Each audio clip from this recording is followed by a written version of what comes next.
The Red Bull Ring in Spielberg, Austria hosts round 6 of the Thrustmaster Formula SimRacing Pro Series. We return to one of the iconic venues on the Formula 1 Canada. It is here hosting a round of the FSR Series. Initially founded as the Österreich Ring in 1969, the circuit was shortened to the 4.3 kilometer layout we have today.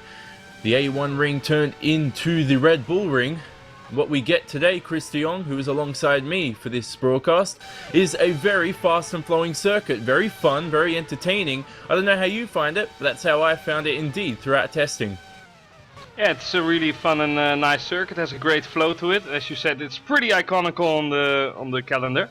So yeah, let's hope for a nice day of racing. Certainly the tensions are high enough for it.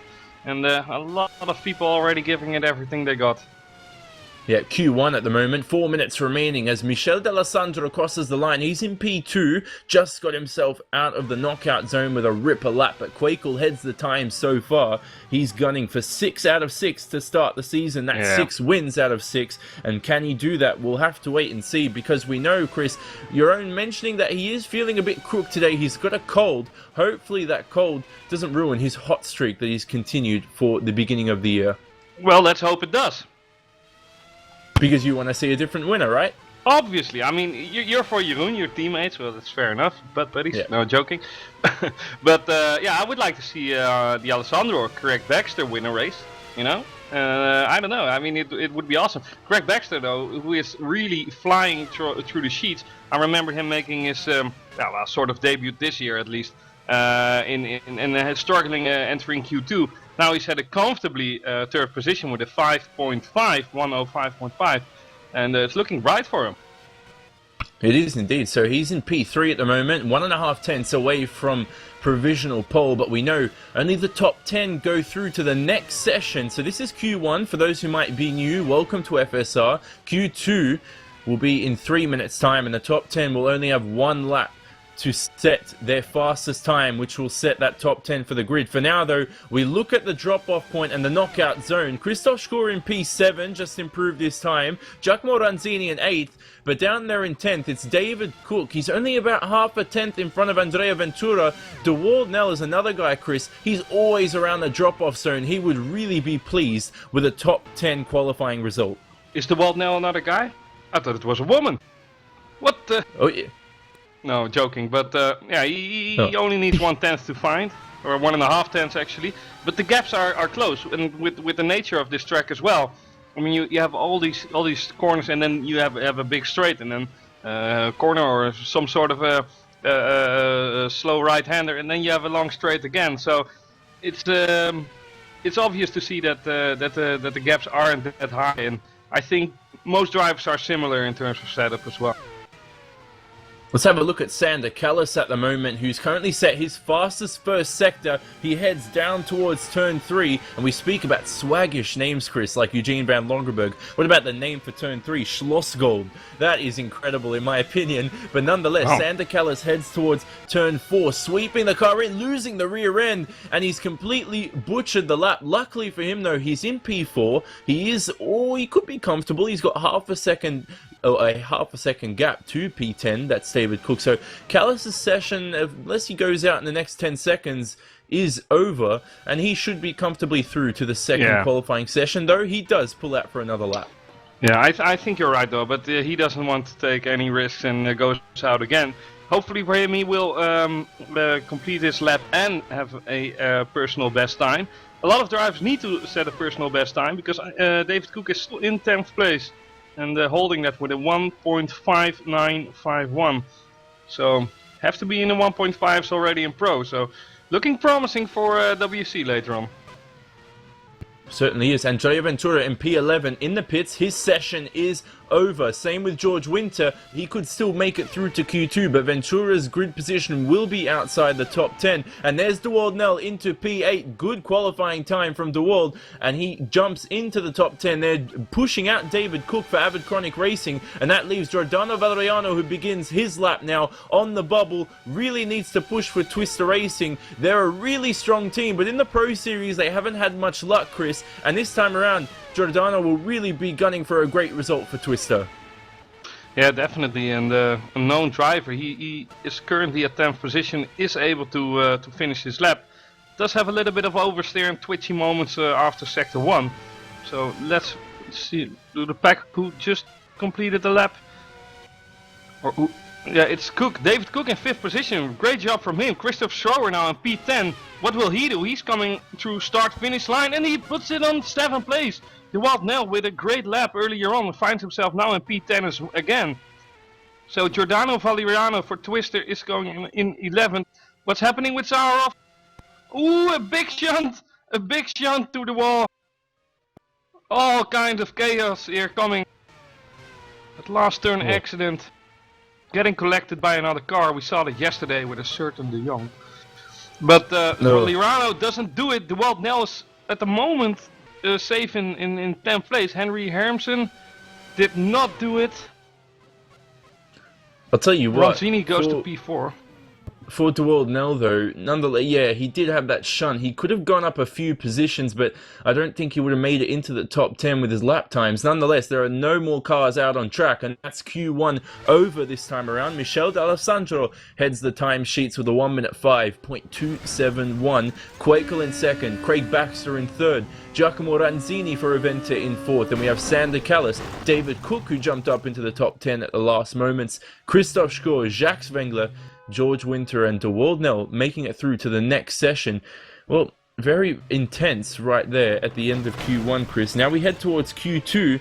All about, as we spoke, there are some drivers, we know that Quakel and D'Alessandro head out late into the session to get the most rubber. Yeah. But there are some drivers who like to stay in their rhythm and head out as soon as the session goes green. Yeah, definitely. They just want to conserve the rhythm, I suppose. But yeah, it's all psychologically effective, I suppose. And well, all those 10 drivers have 5 minutes in order to get a nice lap in. All the space they need for sure. And well, maybe it's just that Quakel and Alessandro just don't want to get any traffic. I don't know. Well, as we see lots of fans on the YouTube broadcast, good to see everyone again. Hashtag FSR and hashtag Ask Commentator if you want to get involved in the conversation. So join us as we head towards Q2 at the moment. We're waiting for a few drivers to go out. The session has not switched over, but this time around there's no Parc Ferme due to issues. Normally there would be. Nonetheless, already D'Alessandro heads out first, proving me wrong. So does David Cook. The pit lane's red, so they're going to have to queue at the end of the pit lane. Those tires are going to become cold. Oh, that doesn't really matter. Sorry, Ranzini and De Wild Nell also join them, but nonetheless, they go green now. So 5 minutes to set one lap. Get it wrong and you'll fall down the order. We're expecting guys to be on that soft compound rubber, the yellow marked rubber on the sidewalls of the tires. We have the medium compound as well available this round for those who might be watching and unfamiliar with FSR rules. Same thing as Formula 1, 2 compounds available each round. And so far, 5 drivers on track, 5 speedy racers in the Pro Series aiming for pole position. Yeah, let's see what they're made of, what they're really made of, and who can keep their heads cool in all this, in this moment of tension.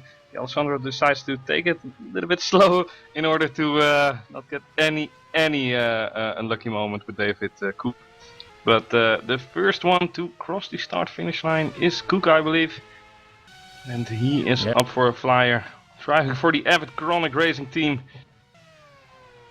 He's really pushing on this outlap, isn't he, Chris? As he flicks on DRS to begin the lap, and he will head towards the uphill braking zone of turn 1, braking about 100 meters before the corner, sweeping the car in. Nice exit as well for David Cook. Heading towards turn 2 now, Chris. Another straight, and then the DRS zone after this needs to nail these sections.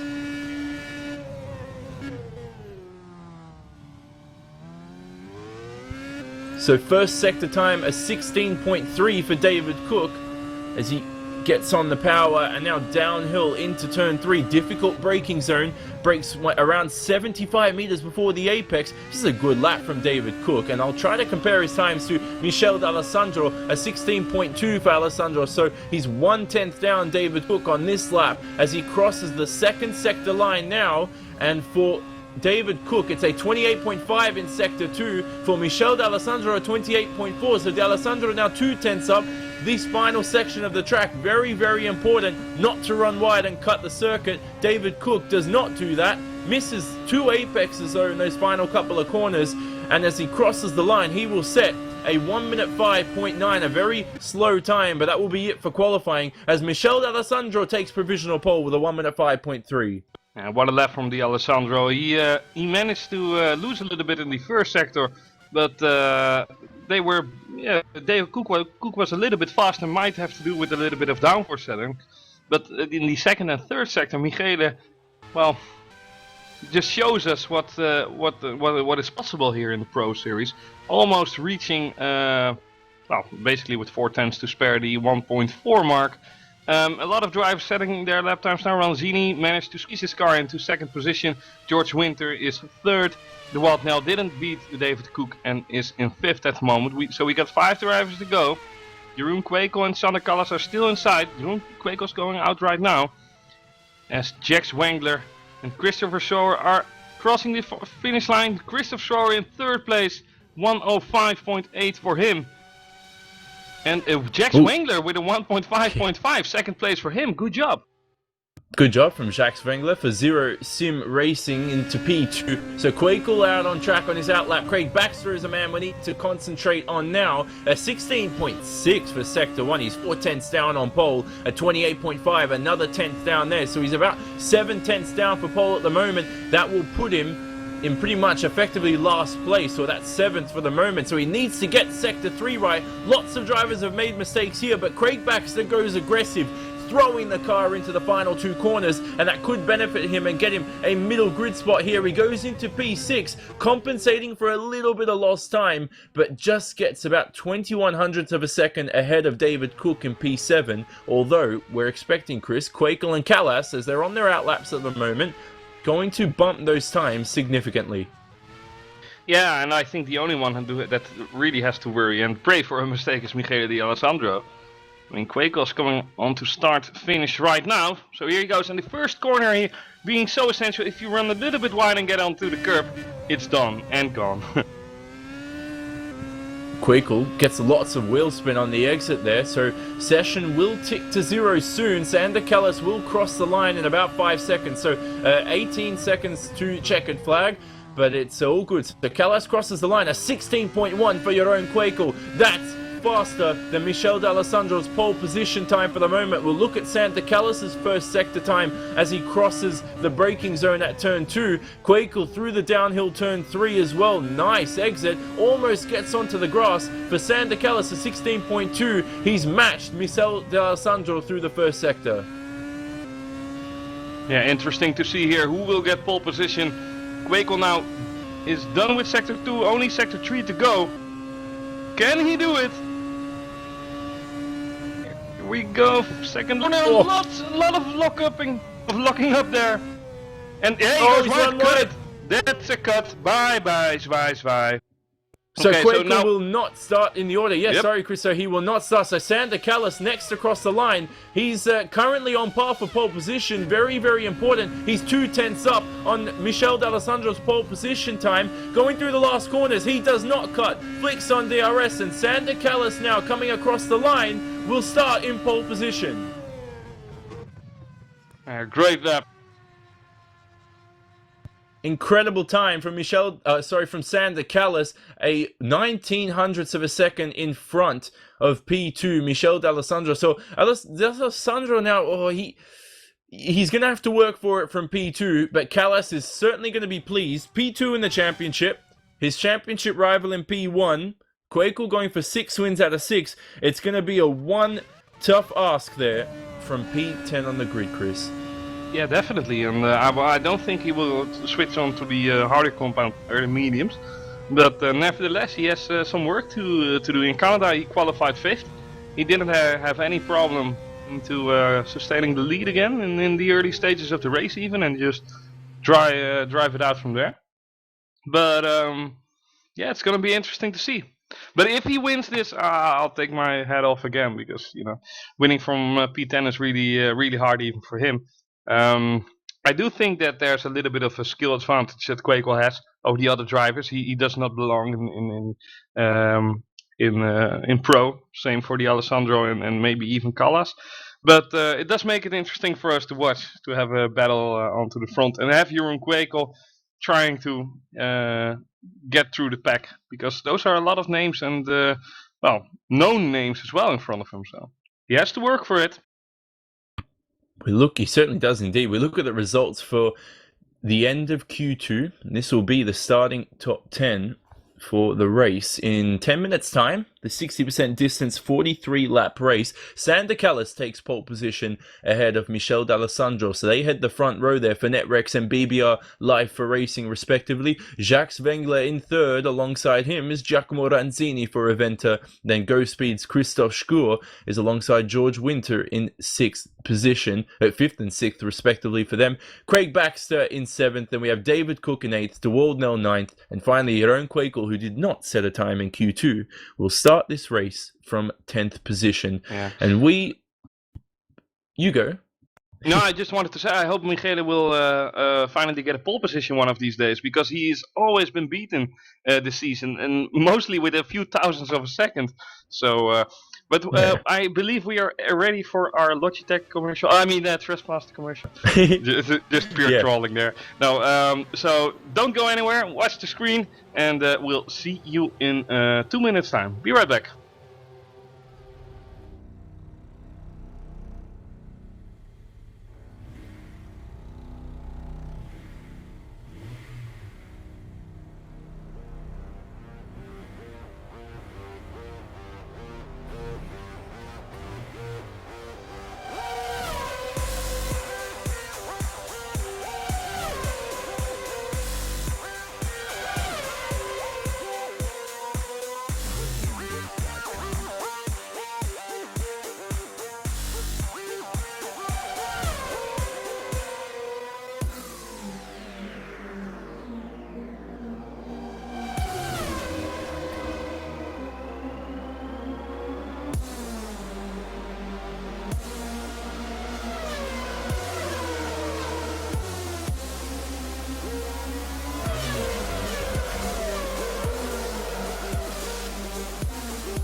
Welcome back. You're still with us, and well, the warm-up has gone underway. 8 minutes on the clock remaining, so you didn't miss a thing. Maybe a big crash from Michele D'Alessandro, but apart from that, nothing has been missed. I don't think we will make the entire 10 minutes of the warm-up, because the grid is already being well, formed by the administrator, so to speak. I'm really curious at this race. Quakel has to start from P10, so we're gonna see a lot of overtakes. Callas and Michele are just fighting it out themselves. I mean, I assume they're fighting, since, you know, crash in turn 1 wouldn't be preferable. But who do you think has the best papers now? Best pace. No, the best papers to win this race. Oh, what does that mean? Yeah, it's a saying in Dutch. We have the best papieren. Who has the best papers to win this race? I mean, who do you think is gonna win the race? I'm thinking maybe Mihailo Vicentovic. No, maybe I know Quakel has the pace. He does have the race, but he's starting in 10th, so he's really doubtful to continue that hot streak. it really has to be between, and I can't choose between Callas and D'Alessandro, both really strong. Well, But those two guys, as you mentioned, Chris, they got the skill level. They're out of the league of the other drivers. They're really strong. They're starting in first and second. And as we approach this 43-lap race, I'm pretty sure that those two will break away from the rest of the pack in the initial stages. Yeah, definitely, and it's the job of Jeroen Kwekel to, you know, stick a little bit with them and maybe lose 5 or 10 seconds. 5 would be very often not much as well, because I do think even with a good start, he still has to do 4 or 5 laps until he is able to do the overtakes. I don't know about the top speed of Kwekel as well, but it might be the case that he is gonna get stuck. If you don't have the top speed here, I mean, you can have Jong in front of you, but you're not gonna pass if he has a better top speed and acceleration whatsoever. He can be slower in the corners, but if you can't pass him, if you don't have the gear ratio, then, you know, basically have to pray for mistakes. But let's compare your own Kwekel. You mentioned top speed, 307 at the speed trap, and that's with a full tank, obviously. We know with DRS, when they flick those on, and we'll talk about the DRS zones later. This is important though, Chris. Kwekel now warming up on the medium tire. He's probably a lot more comfortable maybe on the prime. It seems that for some drivers at least have been commenting. Oh my goodness. Anyway, okay. they've been saying they've been saying that the medium tire is the race tire, and it feels a lot better in the long trim. So some drivers feel the soft is better, but some do feel the medium is better. And Kwekel electing to use that for the moment, starting in 10th. He's on the separate strategy, so if he does need to make passes, at least in the second stage of the race, he'll have the grip on that soft compound rubber, and I think his top speed is pretty decent at the moment. Yeah, well, the tire conservation is really crucial here as well, because you have some corners, especially in the Sector 2, the end of Sector 2, where you can lift off the throttle and coast a little bit, but if you decide to push, then you're giving some extra 10 or 20 degrees in those tires, and after 10 or 15 laps that's easily going to translate in 10 or 20% extra wear. But you are faster, but you might have to make another pit stop, so it's all a calculation. Balance is the key to success, obviously, and well, I'm just curious to see what is going to be what. Jeroen Kwekel with a 1.82 during the warm-up with the full fuel tanks, but Michele D'Alessandro with the 1.7.7, so that's 4.5 tenths quicker than Kwekel at the moment. Times don't say a lot of things at the moment, but it does saying if it is saying a thing, you know, that D'Alessandro did his homework fair and square, because a 1.7.7, these drivers are driving with 120 liters, I believe, so you know, it's still a nice time. Yeah, you and I, we do say full tank, but what we mean is for the 60% distance race, which is around 120 liters, as you say. Kwekel on that medium tire is maybe about 4 tenths slower per lap around this A1 ring, or sorry, Red Bull ring circuit. I'm getting into the old days here, Chris, when at least in the F1 challenge days, when you used to be able to run really fast lap times here, even 4 or 5 seconds faster than we're running now. Yeah, F1 Challenge was really awesome, and all those times were awesome. I remember Montoya on the track, you know, with a deer crossing over, and he was like, "Oh dear," and then the radio guy was like, "Yeah, a deer, like a horse with hooves." Like, what the fuck? But no, it's going to be a blast here, and I rather see this circuit than for example Monaco. Monaco is nice as well, but it doesn't leave many room for overtaking. So yeah, we're just gonna see what's what in 1 or 2 minutes time, and prepare ourselves for the start. So get your popcorn and be ready, because it's about to get down, isn't it? Certainly is. Last year, you say popcorn today. Last year, I remember you were getting people to get their horchata and whatever. Yeah. Are there any other like traditional foods you could get in this situation? Well, if your name is Michele D'Alessandro, definitely some lasagna bolognese. Yeah, that's for sure. But for the others, I really don't know. No, but yeah, Italians, French people, they're great in cooking. Hopefully, they're as good in driving today as well, because I do think that Michele needs this as a confidence boost. He's working so tremendously hard for this. He got cheated out of a nice result in the first race, and he has been hungry ever since. Not for lasagna, but for wins. Let's talk about that pit lane entrance before the start of the race. Quakel and Score, the two Ghost Speed cars practicing now.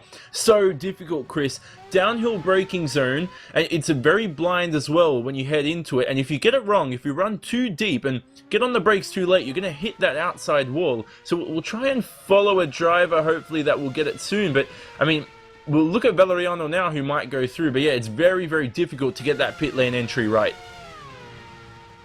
Yeah, definitely. And, well, he's going wide, Valeriano, so... And I do believe we're going to start at the moment. The good luck alls are going out. And here we go. I'm so excited, so hyped.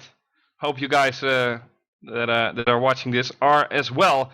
Because 43 laps of racing are about to get underway. First we have a warm-up or a cool-down lap. Because all the drivers are just driving that slow. Mike Partington, race director, is saying, please be careful. Since we had some formation lap crashes once or twice this year. Not really common to FSR, but there's always that one guy, that one friend, you know. that's completely nuts. Either way, we are gonna start, and let's hope for a nice day of filled with spectacular moments. He says, please be careful, but I'm pretty sure he demands that, so he should just say be careful, but he's just being nice, which is good. And nonetheless, the formation lap kicks underway, and Sander Callas on pole position, alongside him, Michel D'Alessandro, and we have Jacques Wengler and Giacomo Ranzini on the second row, Christoph Schur and George Winter head row 3 in 5 and 6, then Craig Baxter and David Cook in 7 and 8, DeWald Nell in 9th, and then Jeroen Quakel, our championship leader, looking to keep his clean streak going of wins. To start the season, we'll start in 10th. The rest of the grid on your screen to the left side of your screen. We'll look at tyres as well on this lap, Chris. A lot of people, definitely the top 9 on the soft tyre, but Quakel, the first guy on that medium compound. So is Zaharov in 16th, and then down the order we have Kanata and David O'Reilly. So that's it. 4 drivers out there on the medium tyre. Yeah, and Quakel definitely using his head here makes the opportunity with his bat to qualify in order to get that medium compound out of the way. Definitely the preferable tire for him is the soft compound. And since Callas and D'Alessandro have, because I do think those are the parts we can still measure Quakel by, I think it's going to be an interesting race, because at the first stint, I don't think that Quakel will be able to close that gap. Definitely not on this compound of tire. But in the later stage of the race, he will have the advantage. So let's see. Let's certainly see. Sander Callas approaches his grid spot. The championship standings for you as well. Jeroen Quakel on 250 points leads from Sander Callas on 162. Christoph Schur, absent from last round, still in 3rd. And Michel D'Alessandro in 4th. Nikitin Wisniewski not here this round, he's in 5th. And the team's championship, it's Go Speed from Netrex. And then 3rd is BBR Life for Racing. We wait for Yoichi Uehara to take his grid spot in 24th position. And all these Pro Series drivers are avidly waiting to get proceedings underway for 43 laps of intense racing. So Yoichi Uehara for Avid Chronic Racing takes his spot. Come on. He gets there, and we finally wait for the lights to illuminate here. 4 and then 5 of them, and we go green at the Red Bull ring. Sander Callas already getting good starts, but Jacques Wengler, not much wheel spin for him, closing up to D'Alessandro in 2nd place, but it's all clean through the first couple of corners as the drivers slide and dives through. Oh, big accident in the back with Valeriano, Cook and Hermsen. No room for contact, and it's created a bit of a chain effect there in the back. Nonetheless, back to the lead here as Sander Callas still leads away from D'Alessandro. Wengler in 3rd, Schur in 4th, and then we have lots of battles throughout the mid-pack at the moment. Quakel up to 7th. Yeah, Quakel making a fantastic start. Did get squeezed around turn 2 or 3, however you look at it. But he managed to make up 3 places in the first 3 corners. So that's really nice. He finds himself on the back of George Winter and goes on the outside, since George Winter is going wide. So what a start from him. Nice start from Quakel. And who did we lose? We lost Uehara. So unlucky for him. Pascal Chapon driving without a front wing. All of the care at the moment, since Michele D'Alessandro is still driving in 2nd position. Sander Callas did manage in the first lap to make a gap of 7/10, so great start from him. Yeah, incredible start from Sander Keller. So Quakel, a Lewis Hamilton-esque start from 2014. Well, he wasn't jumping up as much positions, but he's up into 6th from 10th. Sander Keller leads in first position as we end the first lap here away from Michel D'Alessandro. 6/10 the gap. Oh, as George they cross Winter the line. crashes his teammate! George Winter crashes Eugene from Loggerberg coming out of turn 1. He lost traction and Eugene from Loggerberg not able to avoid contact there. Definitely something. Definitely not what he wanted. Yeah, and just watch that Ouch. as well. Hopefully we get a replay. So George Winter's falling down the order and he's struggling in the early stages here. But nonetheless, Wengler 3rd, Christoph Schor's up into 4th as well. So it's really important now, drivers to really keep their cool and not get into incidents in these early stages. It's still a long race, 60% distance, but George Winter there under lots of pressure as soon as those lights went out. Yeah, definitely, and that crash with his teammate is definitely costed one of those drivers some wing and place. Fortunately for them, no front wing. And, well, we cannot watch the tire of the suspension damage. David Cook, though, he made an appalling start with a 14th place. Tries to go on the inside now, cannot do it. He's losing a tremendous amount of time. And really bad start from him, unfortunately. Yep, Craig Baxter in 5th position, doing a steady job, but he got Queequel behind him. He does have the tire advantage on the soft tire, and Queequel is obviously on the mediums, as we said or pointed out earlier. But yeah, I do think Baxter isn't an easy cookie to break. So Queequel has to put the pressure on if he wants to go for it. He can also just settle down in a rhythm and think like, okay, I'm not really losing that much to Callas and Michele, let them battle, and I'll just hopefully catch them in 2 or 3 stints time.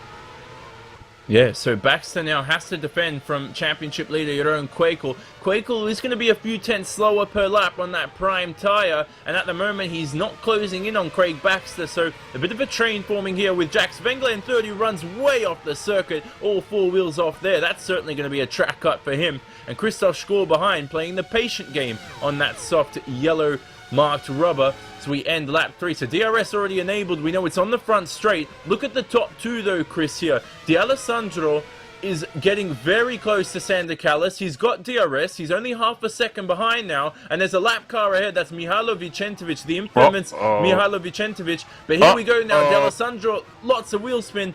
Flicks on DRS. He seems to be too far behind at the moment to make a passing maneuver. Yeah, passing maneuver is not well, possible there, but at least he got 1/10 closer with the DRS. And I do hope that Michele Vicentovic is able to point leaders out. I did hear crashes though. Juan Sanchez is out of the race. His suspension doesn't matter.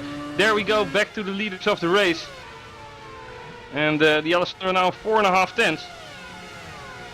No, we have a crash! We have a crash! Who's that? It's George Winter! George Winter, bye-bye! That's not what he wanted, but maybe that's because of the damage earlier on in this race that he sustained with his teammate. But Michele D'Alessandro goes what? So Valeriano is off as well, and right in front of him, I was watching that. So Giordano Valeriano in the exact same spot has made a mistake, and he's out of the race. Incredible stuff here, as we're only on lap 4 as well. So it's really unfortunate for those guys. They both needed a strong result. Valeriano crashes! Valeriano doesn't! Oh my god! He doesn't press escape, he goes back onto the track without a front wing, with heavily suspension damage, without a rear wing. And he just crashes Andrew Pienaar completely. That's like, yeah, complete potato move from him. Complete potato move from Valeriano there. Oh wow. To potato and beyond even.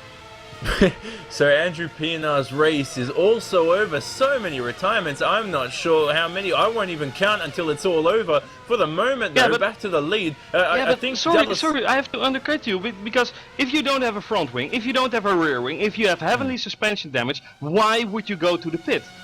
I mean, your race is over. And now, that's exactly true. I mean, unfortunately for Alessandro, it didn't happen to him because he already had his shunt in second place in Australia and lost the race from that. But this is just, so unfortunate for Pienaar there. Nothing he can do. But indeed, back to the race. I'm getting too emotional, as you guys are noticing. But that doesn't matter. Racing is emotion, right? So, Callas now, still on the first place and manages to lap the car of, who was that? Vicentovic. So Vicentovic doing a good job getting out of the way. Good job from him. And well, he's already lapped after five laps. So you gotta be careful now, because Craig Baxter, Jeroen Kwekel and Ronzini are coming towards him at a tremendous speed. The good thing here for Kwekel is confidence-wise on the slower tyre, he can get past these guys. He knows it if he was on the soft tyre, but the problem is he's losing so much time to the leaders. He's 6 seconds dead on. Slower or behind the leaders there. He's very, very close. Oh, look at this though. Christoph Schor. We saw that happen at Melbourne in round 1. He went to get the slipstream and almost had an accident. This time around keeps it together. Oh, jeez. Intense racing in these early stages. Look at the run your own Kwekel has though on Craig Baxter. We could see a pass here into turn 2. Kwekel tucking into the slipstream, going for the outside line. Big braking battle as Baxter defends the inside, side by side here, and Kwekel gets the traction. Incredible stuff, and that means Baxter's on the back foot to Giacomo Ranzini in 7th place now as Ranzini tries to attack. He goes for the outside line as well. Oh, and Baxter at the last minute there, Chris, took the braking zone, or he changed line at the last minute, and that really confused Giacomo. A little bit twitchy indeed, but it is racing. But on the other hand, I thought Kwekel was having a rather cautious approach to Baxter there. But Baxter left him a lot of space as well, and that managed Jeroen Kwekel to go on through. So definitely very clean racing from these two. I mean, that's the only thing I can say about that. Oh, sorry, Christian Befuma has spun off the track. He's losing positions. He's had no damage though. He's in 13th, so he's just spun off. He's on the soft compound rubber, so he's down into 13th place now, and he's lost incredible amounts of time there. It's allowed Andrea Canata, DeWald Nell, and Eugene Van Logrenberg up a place as well. So we look at the battle here though for P4, 5, 6 and 7. Kwekel jumps ahead of Craig Baxter. Next up is his teammate Christoph Schor. On opposite tyre compound here, you'd expect the Go Speed team to at least maybe let Kwekel through, only if he's faster though. Yeah, I'm sure they're on the radio, and Schroer is a team player, so I do believe that he will make way if he's definitely faster. At the moment though, Jax Wengler is hiking on towards the back of Michele D'Alessandro, so that's becoming interesting. Craig Baxter now fighting with Ronzini. Ronzini taking him, but Baxter making the classic undercut. So nice driving from them. Good stuff. Definitely good stuff there. Sorry, good stuff. I was looking at a few gaps there for the moment, but yeah, no, good stuff from them. 6th and 7th. So, I mean, back to you, Chris. So I have a few technical issues. Back to you. Oh, no problem. Hopefully you come back. I mean, yesterday we had almost an entire broadcast with only Jeroen Kwekel. Not that that is a pain in the ass, but he's now steadily driving in 5th position and closing that gap towards Schroer. Really, really good job from him. And Michele D'Alessandro really has to be careful that he isn't becoming a victim to Jax Wengler, because obviously if he starts to fight with Wengler, that might prove significantly for Callas' lead, since well, fighting with another guy always costs you time. So let's see if these drivers can keep it together, but a 3-way battle for the lead, definitely something we want to see. Behind that though, Schroer is falling behind, and Kwekel not really able to close that gap instantaneously to Schroer, so he will have to wait for the remainder of this race and just drive steadily for now on. Yep, I'm back, I'm all good, and as you say, Kwekel needs to be steady, 6.4 seconds away from the lead. Oh, Van Logrenberg spun! He's lost his rear wing, and he's out of this race for sure at the final corner of the track, and a big, big accident there. Oh, stop your car, dude! Stop your car! Stop your car! Dude! This is going too crazy. What is wrong with these drivers? Press escape! Press escape, Eugene! There you go. I mean, thinking about it once, thinking about it twice.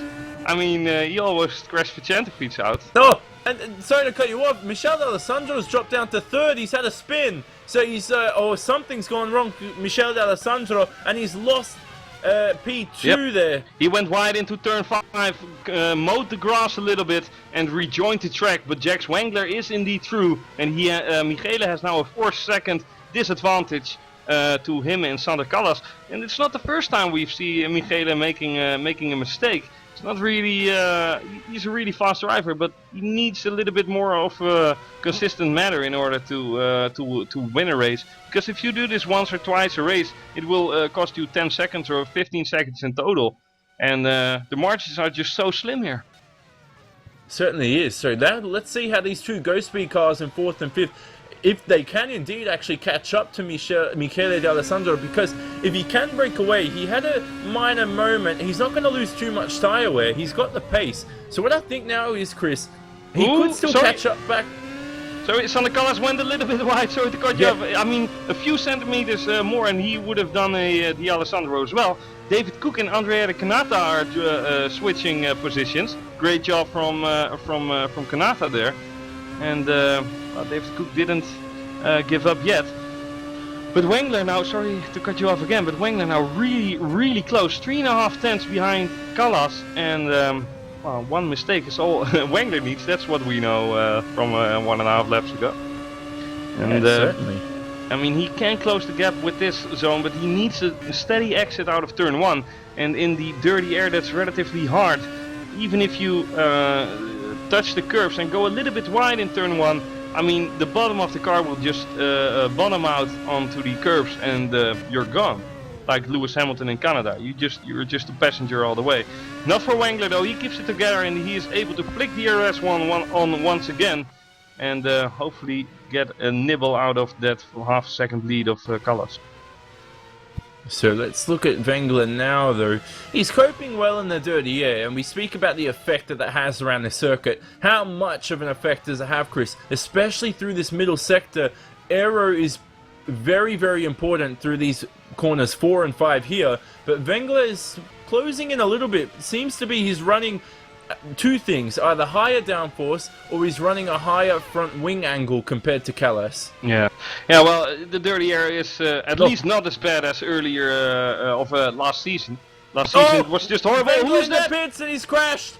Wengler's gone into the pit lane, hit the wall, and he's lost the wheel. And it's gone, completely gone. He's trying to swap the car around. This is what we were nervous for. He just outbraked himself, like you said.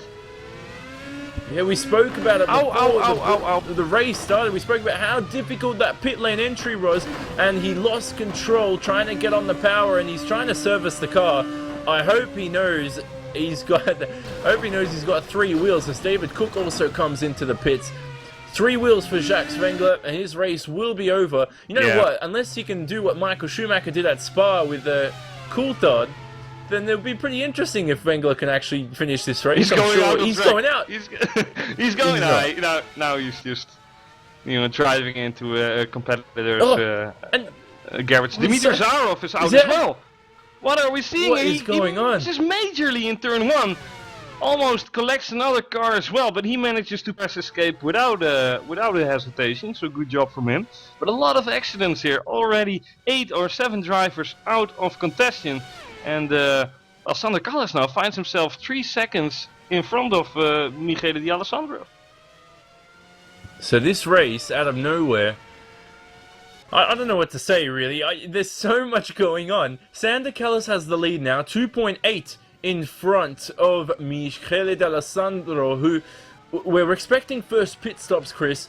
Maybe in the next 5 laps we're expecting that. Maybe even 10 for those who will push it, but 5 laps around then. So we're expecting these guys on the soft tyre, but for someone, Christian Bufumo and Henry Hermsen go into the pits now. For Jeroen Kwekel though in third, he's going to run very long in this stint, possibly another 15 laps. It's going to be interesting to watch.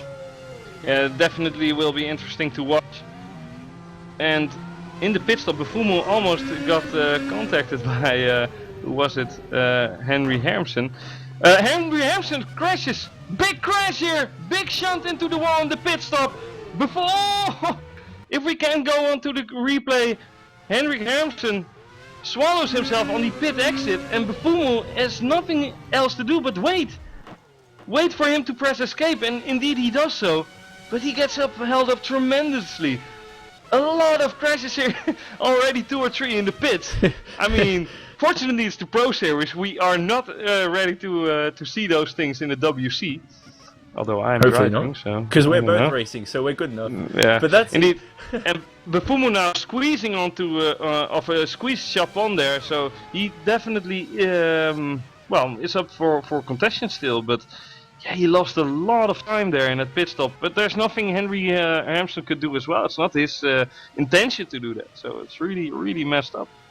Yeah, I was in testing with my team during the week with the 2 minutes I got to test because I have exams. But anyway, someone, I can't remember who it was, but someone crashed at the pit lane exit and I was coming through and I'm like, you know what?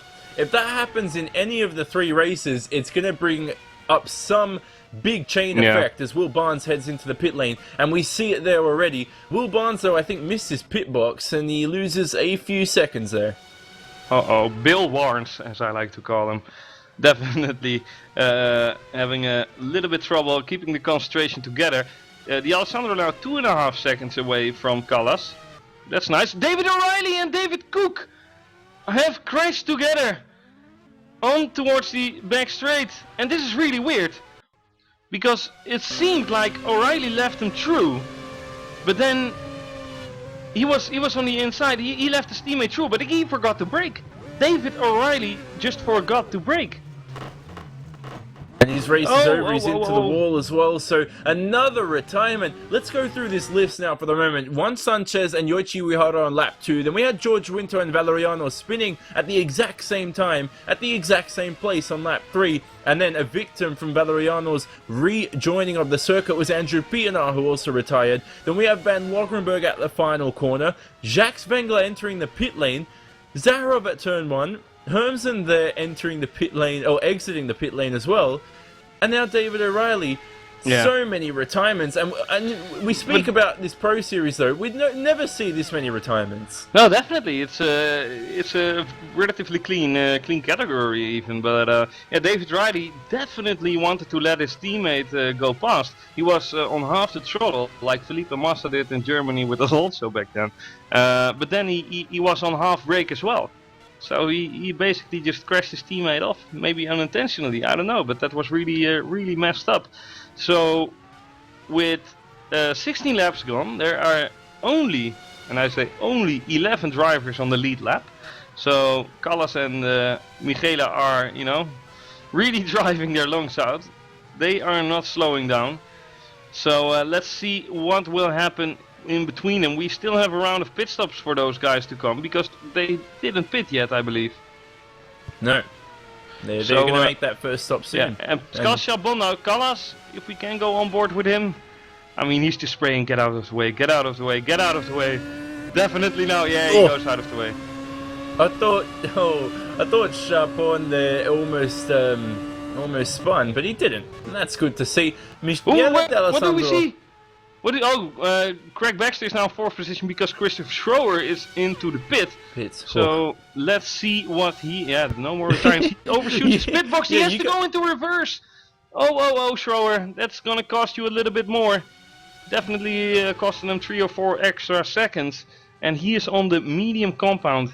Hopefully for him, no pit exit incidents. Let's see. He takes it very cautiously. So you got me scared that there was yet another retirement to this race, but it's all good. Christoph Schroer out in P7, clear track for him now on that medium compound rubber. Here's something I want to throw into the fire, Chris, is Quakel in P3. He's brought down the gap to the lead to 5.3 seconds. You want to throw Quakel into the fire? No, I want to throw something into the fire here. Just throw a situation. Ah, yes. Okay. Oh, no, but he's brought the gap down. Yeah, would you stop yelling? Yeah, at me? okay. Are you cutting me off? Yeah. All right, good. So he's 5.2 seconds now, and I'm going to ask you, Chris. Santa Callas heads into the pits. So does D'Alessandro, and there's just so much going on. All right. Yeah. So Callas, hopefully clean for him. He's out and away. So is D'Alessandro. And hopefully Callas does not butcher the pit lane exit here, because that will really impede Michele D'Alessandro. Yeah, well, after 18 laps, Quakel is leading. That's a fact. He still has to make his pit stop though. Well, now indeed in the pits as well. But yeah, back to your question. What did you want to ask?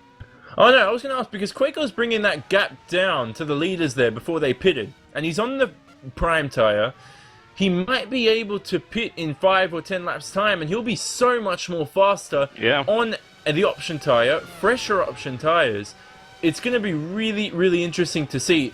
For this race, he's our dark horse. We name one driver each race, and for this one, it's your own. Yeah, good point, good point. And let's see what will happen. But indeed, that might be the case. As he gets very wide, that second to last corner. He continues for another lap, and that will be lap 19 of 43. We look at Craig Baxter, he gets into the pit lane as well. Very aggressive. Not on the entry, the initial entry was aggressive. Pit box not in the easiest spot for him. So does Ranzini, so both of them into the pit lane. We'll see where Christoph Schur feeds out here. He's coming across the final corner, crossing the line. And Christoph Schur should comfortably be into P4. So Christoph Schur now has lots of time to make up though, to get past Callas and D'Alessandro in front. So Christoph Schur effectively in 4th. And did Craig Baxter cut the exit?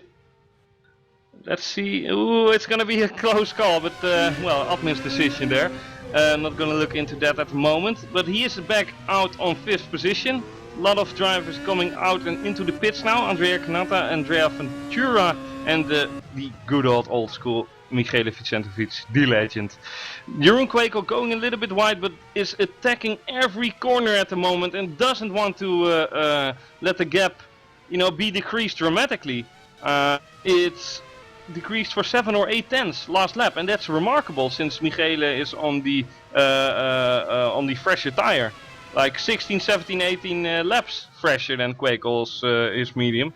But it's going to be interesting to see what you pointed out earlier. If Quakel's going too soft now, then he will have a really nice stint to look forward to. And this is the time where he has to shine. Certainly and he knows it.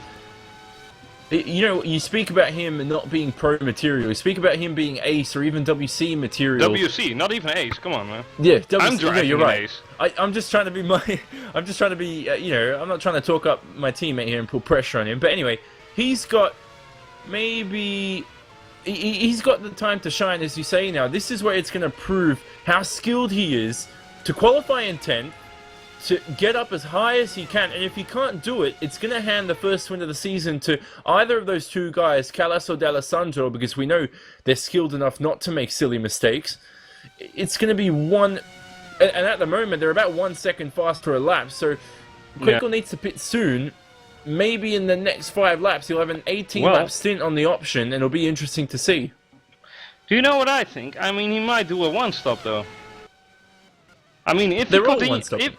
Yeah, well, let's see. But Callas has to do like 25 laps on the medium compound, but Quakel, yeah, maybe in 5 laps time.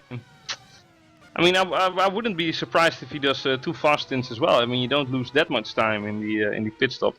But yeah, definitely, if he's going to the soft tires in 5 or 6 laps, he will definitely have the better papers. But do you really think that Callas and D'Alessandro are driving this race out on these set of tires after pitting in laps 16 and 17? Well, if they're me, I could definitely do that. I could certainly. Well, fair enough. It depends on the driver, though, Chris, as you say, because Quakel's heading into the pits very early on. It's going to be a 22-lap stint. It's going to be longer than the prime stint, so he's going for a very long option stint. And this is a good pit stop for him. Whether he can make the tires last is a different question in itself. There he goes, puts on the soft compound rubber, and he heads away, getting lots of wheel spin outside of his box, losing traction. Comes out on the exit. He'll be ahead of teammate Christoph Schur, more importantly. Clear track for your own Quakel now. And Schur He's also got a clear track, so now we're starting to see towards the halfway distance of the race, Chris, the field starting to spread out into their positions. Yeah, definitely, and 7.9 seconds is the difference between the leader of this race, Callas, and Kwekel after their pit stops. So Kwekel has to be conservative with his tires now. He cannot push like a bow, so to say. I mean, he has to take care. Without a doubt, he will close this gap.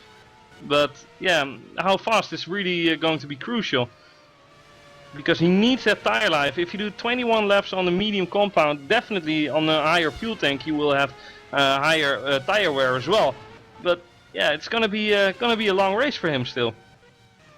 Yeah, let's have a look at the gap for the lead now. 0.8 of a second. D'Alessandro is in DRS range for the first time this stint on Sander Callas. This is the halfway distance of the race, so we're past halfway, lap 23 of 43. Kwekel in third, 7.7 behind. Then we have Christoph Schur and Craig Baxter in fourth and fifth.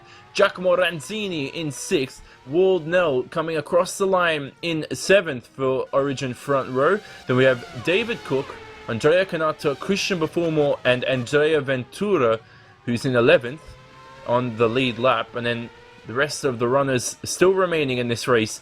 Will Barnes and Mihailo Vicentovic 1 lap behind, and Pascal Champon 2 laps behind. Now we watch that gap. 2/10 already brought down by Kwekel, but more importantly here is what we must concentrate is Michele D'Alessandro slowly, well not slowly, rapidly closing in on Callas for the lead. He wants it back after his mistake. He's fighting for it for sure. Yeah, and obviously it's time to say if he didn't have that spin, you know, if, but he did, and now he finds himself behind Callas once again. Finds himself into the dirt here. Callas is off! Callas is off! Not into the barriers, but definitely into the grass. And well, that's karma for Michele D'Alessandro in a way of in a sense, like you win some, you lose some. And as Kanata is the next DNF at the moment, what happened to him? He just had a DC. He went through the wall, being flying into the grid box, and well, unfortunately for him, our first disconnection of the day. But Michele D'Alessandro now comfortably in the lead, although Kwekel has managed to slim down the gap 1.5 seconds over the past 2 laps. So watch out for him, I should say. But Callas, definitely not a mistake we're used to seeing from him, and I think he got catched out by that as well. Of course you don't make an intentional mistake, but he must feel so frustrated right now. He has to stick into the pace, and because there's still plenty enough to fight for. Yeah, that's true. As we are watching lots of drivers pushing. I'll tell you what though, Callas 3 seconds behind. Obviously he can still get a podium. No damage, his tyres weren't really worn out. Hardly worn out really, so Callas still in the fight here for the podium. It's between these top 3. Kwekel though is bringing that gap down. He's about every sector, Chris. It's coming down by about 2 or 3 tenths to D'Alessandro and Callas. So this is a lot faster than we thought. But as you said, more importantly, Chris, can he make these tyres last until the end of the race, your own Kwekel? Yeah, well, that's my question as well. But maybe we should get Bono House and ask him. Because can we get him? Can we get him? I don't know. Wait, can here's a better thing. Can we get him to change his name to me and drive for me this afternoon, and then win the race, and I'll take the credit for it? You'd have to pay him. I suppose. No, but he's probably watching Lionel Messi compilations at the moment. And why wouldn't he? Best footballer ever. Come on me, Cristiano Ronaldo haters. But yeah, not talking football at the moment. Michele D'Alessandro 3 seconds shy of in front of Callas at the moment. Kwekel now 5.6, so another second being just taken away. But the race is still 17 laps long, 16.5 laps. And if Kwekel is overcooking his tires, which I don't hope for him, but if he is, I mean, there's still such a long way to go. Don't forget, he has to do 51 or 52% of the race distance on the softer compound. He pitted in lap 21, so 23 of 22 laps to go for him. It's possible, Gonna be tight. but it's going to be it's going to be tight, as you say. And let's go on board with Quakel now and watch him. Let's see how aggressive he's being, you know. Not too much tire smoke coming from the car, and he's being smooth. The final couple of corners, this is the tire killer of the lap. Throws the car in. It's not aggressive, but it's not calm, Chris. It's in between both. Almost running off the circuit there, and almost could have lost the car the same way Van Lockenberg did on lap 8. Yeah, well, I'm sure he would say it's all calculated, you know, making use of the maximum amount of track now. But yeah, he has to keep it together. 4.7 now, Quakel. He's flying through the field, and obviously his advantage is gonna be doubled, since he is not only on the faster tire. He got into the pits 5 or 6 laps after Callas and the Alessandro went to mediums, so he got fresher tires and faster tires. But they will degrade faster in a few laps time. So I'm really curious. In 6 laps time, we have 10 laps to go, and I'm really curious what Quakel is then, because those tires are gonna drop off. Certainly will, for sure. If you want to join FSR, visit the links in the description below. Head to the forums, join in, find a team, get involved on the pure racing. You can start off in the Pro Series that you're watching at the moment if you don't know how good your skill level is, but do improve. Get out there, very professional. This league's still running for many, many years. Join us on Facebook and Twitter as well. The links all in the description. Live timing as well for round 6 here at Austria. As as Michele D'Alessandro leads away from Sander Callas. Sander Callas was leading. He's lost that. Look at this though already. Ventura lapped car. The gap brought down to 3.5 seconds. Quakel to the top 2. We're going to see a pass here inevitably, but as you say, actually, I say that though, Chris, maybe he's faster now, but as he approaches Callas, he might not be able to get past as easily as we might think. So that's a second thing we have to try and maybe think about, you know, make a prediction here and... Well, actually, don't make a prediction. We don't want to be... I say it every round, we don't want to do the Jackie Stewart prediction. Fair enough, but at the moment I'm focusing on Ventura indeed. Because if I were him, I would just go out of the way before anything happens. And I don't mean it negatively to him, but if he runs wide in this turn, for example, here he makes Callas go wide. Get out of the way, Ventura. Get out of the freaking way. I mean, Callas should horn him. But, I mean, I would have done that. It does happen to be that Quakel is now attacking Callas. Because of Ventura not letting him through, and Quakel side by side. This is pure acceleration here. Callas is still in front and does have the lower downforce, but can Quakel brake later? Cut on the inside again. He's trying to, but Callas keeps it together. So at the moment, Quakel isn't able to capitalize on that mistake of Ventura, not of ignoring the blue flags. Incredible save there from Quakel, and the lap car almost costing Sander Callas a position there. He keeps it together. Strong mindset from Sander, and that's why he's one of the top Pro Series racers. Look at the dirty air though affecting Quakel, and that's going to hamper his ability to maintain the tire wear on that soft compound rubber. Another lap passes by. 13 laps remaining for these two, as well as leader Michele D'Alessandro.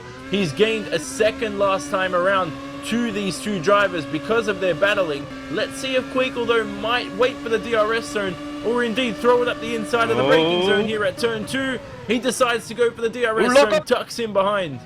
Yeah, big lockup though from Quakel, because he braked a little bit later than Callas. But here he goes with the DRS flicked open. Callas is going defensive on the inside, Quakel on the outside. He will brake earlier in and try the undercut once again, but brilliant defending from Callas doesn't allow Quakel to make the move stick. But Quakel is on the outside attacking the lines from Callas, wearing him down. Ooh, Quakel on the grass, having a big shunt at the steering wheel, and this will give Callas a little bit of breathing room now with half a second in between them again. But only a little bit. Yeah, only a little bit. You know who else gets a major amount of breathing room is Michele D'Alessandro. Once again, we'll see when they cross the line as Will Barnes and Pascal Champon enter the pit lane cleanly. The gap now... the Alessandro's off! The Alessandro's off again! Goes really wide into turn 1, and where the advantage was 4.5 seconds, it will definitely drop for at least 1 second because he lost a lot of momentum. So it's 4.5, and in the barrier it's 2.9. So 1.5 seconds lost there by the Alessandro. Second mistake of him going off the track. I mean, the third time, in Dutch we would say it's scheepsrecht. Third time it might have be fatal for his race though. Quakel though, look at... Oh, Callas keeps it together. Callas keeps defending the inside line, and it's good stuff from him because he's keeping Quakel behind. And I think Quakel needs to try something different now. He's 3 times he's gone for the outside racing line. It's not worked out for him. He's going to have to do something different. Yeah, exactly. I'm a big fan of that. I mean, a lot of people tend to, go to the other line, like with Vettel and Webber in Turkey or something. But 9 out of 10 times it works, except you have Senna in front of you. But Callas is still going strong and doesn't want to give any room that is unnecessary to Quakel. Both are a little bit deep into the braking zone, but manage to keep it together. And Alessandro now 3 seconds flat. And here we go again, a brake test for both of them. This might be... No, it's the acceleration that Quakel misses. Maybe with DRS he's able to make another move stick. Oh, the same situation now. Once again, the same situation. Good stuff. Great racing from these two here. The battle for the final podium position.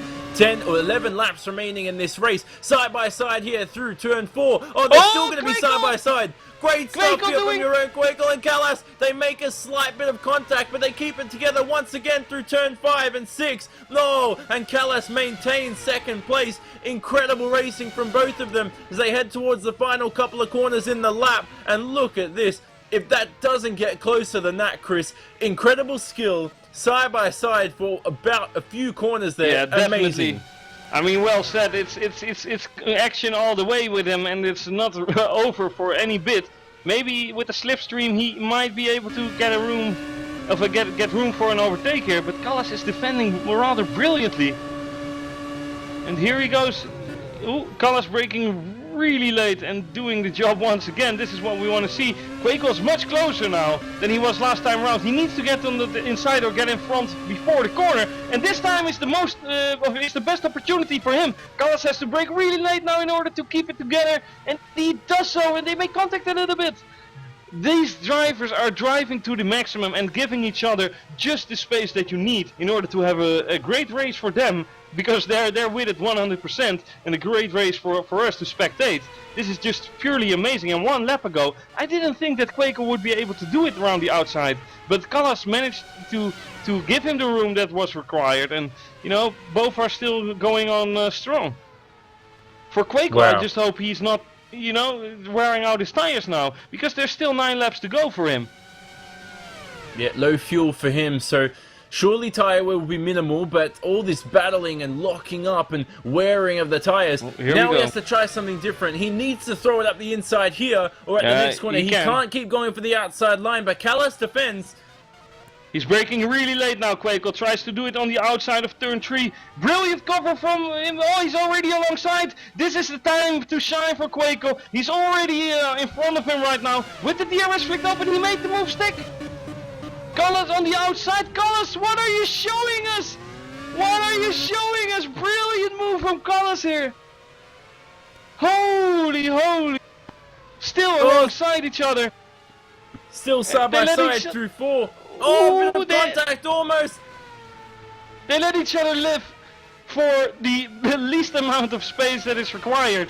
And really bravo to these guys, giving us a great spectacle. And it seems that since Quakel is passed now, he does need 2 corners and he is off into the distance. But hats off to Sander Callas, driving a superb race here. Oh, hats off indeed. He must feel indeed. disappointed right now, but he's really giving us a really nice show. Tell you what one of the best battles I have seen as well. Craig Baxter in fourth has got past Christoph Schor. So all that going on, there's more battles going on down the order, but nonetheless, those two of Quakel and Callas, incredible racing. But that has gained Michele D'Alessandro 3 seconds with 8 laps to go. Can Quakel close that gap down, or has he worn his tyres way too much? Will D'Alessandro make another mistake? He's almost got one hand on the trophy, Chris. He needs to keep the mindset cool. I hate the commentator curse. There's no such thing. But nonetheless, you speak about D'Alessandro being pro material. What he needs to prove now is he has the mindset. He has the, WC. He has the consistency. He has the mindset. This is what's going to prove it right now. Keeping this lead and taking the win. Yeah, well, he doesn't have the consistency. That's the problem. I mean, crashing twice. I mean, costing him 8 seconds effectively. I mean, it's yet again, it's easy to say if, but if he didn't do that, he would find himself 12 seconds into the lead now. You know. And same for Callas. Callas would have had 4 seconds more as well. So, yeah, it's all about consistency. Quakel is the only guy who didn't really spun. He touched the grass a lot of times, definitely in the last corner. But he manages to keep it together nevertheless. Still 8 drivers on the lead lap. David Cook being the guy in 8th place, and Christian Bufumo on 1 lap down is in 10th. Michele Vicentovic might even get a point if someone in front of him gets a DNF. So, yeah. It's like Will Stevens getting a point or something. Roberto Meri. Yeah. What? No offense. I mean, Vicentovic knows true, it, so do I. You're right. Over myself, so. Well, we speak Lucas Wiltering in the chat. You could have used the hashtag AskCommentator. I'll be honest with you, Chris. There's about 2 people in my life that have ever used that hashtag. But he's asked whether he can join the server as a spectator. No, you can't. And that's blatantly said right there. And that's obviously for specific reasons. Nonetheless, we focus back on this race. 6 laps to go. Yeah, you should contact Sam Jones. He loves to answer those questions. So just go to race department. Yeah, contact Sam Jones hashtag. And yeah, hashtag Ask Sam Jones. Dear good old Samwise Gamgee. Okay, back to the racing. Alessandro now still 4 seconds into the lead. So Quakel did have a lot of tire wear going on in his battle between Callas and him. And well, Callas basically forced him, didn't he? I mean, great defending, great battle there. Just going corner to corner, side by side. And, well, it's what we are hoping to see all day. 6 laps to go, or 5 after a few corners. And 3.8 being the gap, so... If Michele keeps it together, he will have the best opportunity this season to win the race. But he has to keep it together. I'll tell you what, though. Quakel's pushing, yo. Yeah, he is pushing. Exactly what I was just about to say. 3. And what that means, Chris, 3.3 now, what that means, Chris, is that Quakel is confident he's going to make the end of the race on this set of tyres without having to conserve for the next 5 laps. He is pushing to the limit. 3.3 the gap. He'll come towards the end of the first sector. There's only 1 turn in sector 1, and he gains a 10th through that 1 turn. So 8 turns throughout the circuit. If it's a 10th per turn, it's 8 tenths per lap. They're going to be side by side, maybe even across the finish line. Yeah, indeed, 1/10 a turn will get that difference. That's why I was so surprised on the Nordschleife the other day, where I was 15 seconds behind. I'm like, what the hell? But it's indeed 1/10 a turn. So yeah, exactly. It's epic. But yeah, Con not giving up, really twitching the steering wheel left and right, making corrections into the corners. And coming out of them, he really wants to keep his 100% ratio. In the second sector, he managed to, or in the first and second, he managed to do 3/10 again. And he is pushing so tremendously. I hope we get a battle here, because both drivers deserve it tremendously. But I do think Alessandro will be a ferocious competitor in a battle here, because he wants this win. He feels cheated about his pole positions being taken away by a few thousands. He really wants this win. But he still got 3 seconds. Ooh, and who crashed there? Oh, what? Oh. Wie is that? It's Ranzini! Ranzini into the barriers! Oh. Just losing the car. Oh, that was really weird. He just went straight. Really weird accident of Ranzini. Nevertheless, big shunt into the barriers. And Michele Vicentovic up for scoring point position. Ooh, good stuff here from Mihailo Vicentovic. Finally, He Chris, misses a the race pit as well, Ronzini. He misses the pit, sorry to undercut you, but he's just driving on without a front wing and suspension damage. Wow, ballsy move. Oh, and he might even crash Cook. He's going wide again. I mean, he really has to find the pit or just retire the car, because driving with this car it is illegal as well. And for reasons, you know, I mean, we already see Pinar being crashed out of the race because I should say nothing, crashed him out, you know, going back on track. I believe it was Valeriano. Long time ago in this race, third lap. But Yeah. we only have 3 laps to go. 2.6 seconds is the margin between Quakel and the Alessandro. Things get ever closer. But I have one eye on Ranzini as well, who's on the grass He's again. off the track as well. So yeah, Ranzini anyway, his race is definitely done at the moment. And as you said, if Vicentovic can get past, he's 2 laps behind. I don't think Vicentovic will score a point though. Ooh, and here Ranzini has to be really careful. Quakel coming up behind him, and he is still on the racing line. Don't do this, Ranzini. Don't do this, dude. He's putting everything on risk, man. I think, by the way, also, Callas has dropped a lot of pace. By the way, we have a question, by the way, Chris. I don't mean to change the subject. We have a question from Artus Fred, as well as it is from someone else who asked it as well. It was from Urozi as well. Anyway, they asked whether, you know, was that battle with Quakel and Callas, does that show that he's WC material if someone crashes? Ranzini into the pit and crashes severely, blocking the entrance at the moment as well. He should just realize to quit his race. He's like a go-kart through there, like an 8-year-old in a go-kart, hugging the wall. It's sick. Yeah. Sorry for undercutting you for the 20th time there, but this Ranzini, drunk driving to the limit, I mean, and that's coming from me, so gotta think about that. But what were the questions, mate? The battle of Quakel and...